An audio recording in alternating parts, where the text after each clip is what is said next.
एकेकाळी 1991 साली अस्मितेचा रौप्य महोत्सव साजरा करणारा शिवसेनेचा 2026 साली मात्र उद्धव ठाकरे यांच्या नेतृत्वात शिल्लक राहिलेल्यांचा उत्सव करण्याची वेळ आली असतानाच पुन्हा एकदा रामरक्षा आंदोलनाच्या माध्यमातून उद्धव ठाकरे उरलेल्या पक्षाची रक्षा करण्याचा केविलवाना प्रयत्न करत आहेत आणि यासाठी त्यांना काळानेच प्रभू श्री रामाच्या नावाचा आसरा घ्यावा लागला आहे। याविषयी जाणून घेऊया आजच्या या व्हिडिओमधून। नमस्कार, मी अभिनंदन परोळेकर आणि कॅमेऱ्यावर आहे सेजल जाधव।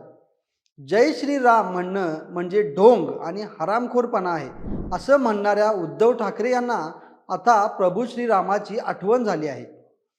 रामरक्षा आंदोलनात जय श्रीराम म्हणणाऱ्यांनी आमच्यासोबत यावे असे म्हणण्याची वेळ उद्धव ठाकरेंच्यावर आली आहे।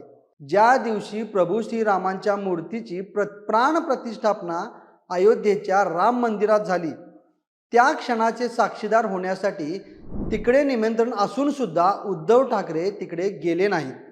कोणत्या एका पक्षाने राबवलेला तो एजेंडा नव्हता, तर हिंदूंच्या अस्मितेचा तो विजय होता।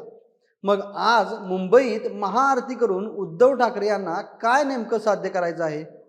वंदनीय हिंदू हृदय सम्राट बाळासाहेब ठाकरे यांनी पाहिलेले स्वप्न म्हणजे अयोध्येतील श्री राम मंदिर, पण ते पूर्ण झालेले स्वप्न याची देही याची डोळा पाहण्याचे भाग्य लाभून देखील उद्धव ठाकरेंनी तिकडे जाण्याचा कोणाच्या मतपेटीकडे पाहून नाकारले।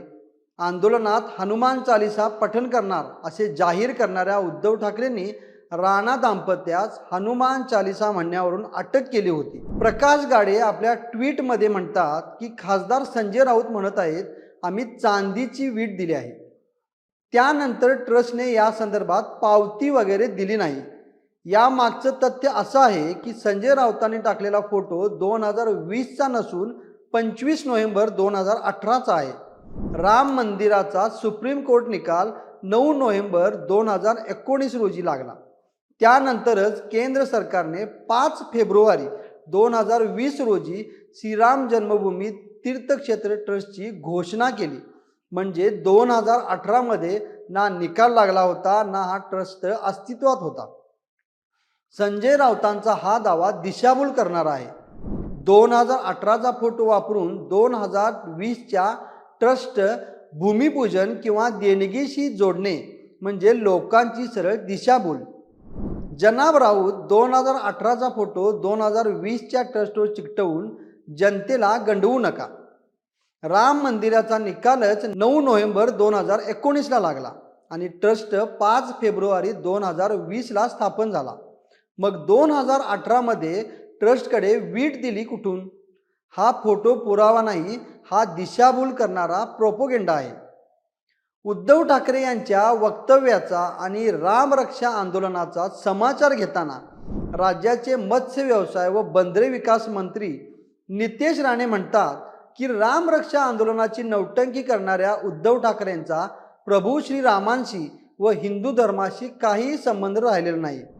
पाकिस्तानात बसलेल्या आपल्या अब्बूला खुश करण्यासाठीच ते राम मंदिर आणि हिंदू राष्ट्राची बदनामी करत आहेत। एवढेच नाही तर मंत्री नितेश राणे यांनी उद्धव ठाकरे यांचा उल्लेख उद्धव उल हक असा केला आहे। एवढ्या मोठ्या अपहारात सरकारकडून काहीच हालचाल नाही असा अप्रत्यक्ष आरोप करणाऱ्या उद्धव ठाकरेंच्या माहितीकरता सांगायचे झाले तर अयोध्येतील राम मंदिर देणगी अपहार प्रकरणात उत्तर प्रदेश सरकारने विशेष तपास पथक नियुक्त केले असून आतापर्यंत यात 8 जणांना अटक देखील करण्यात आली आहे।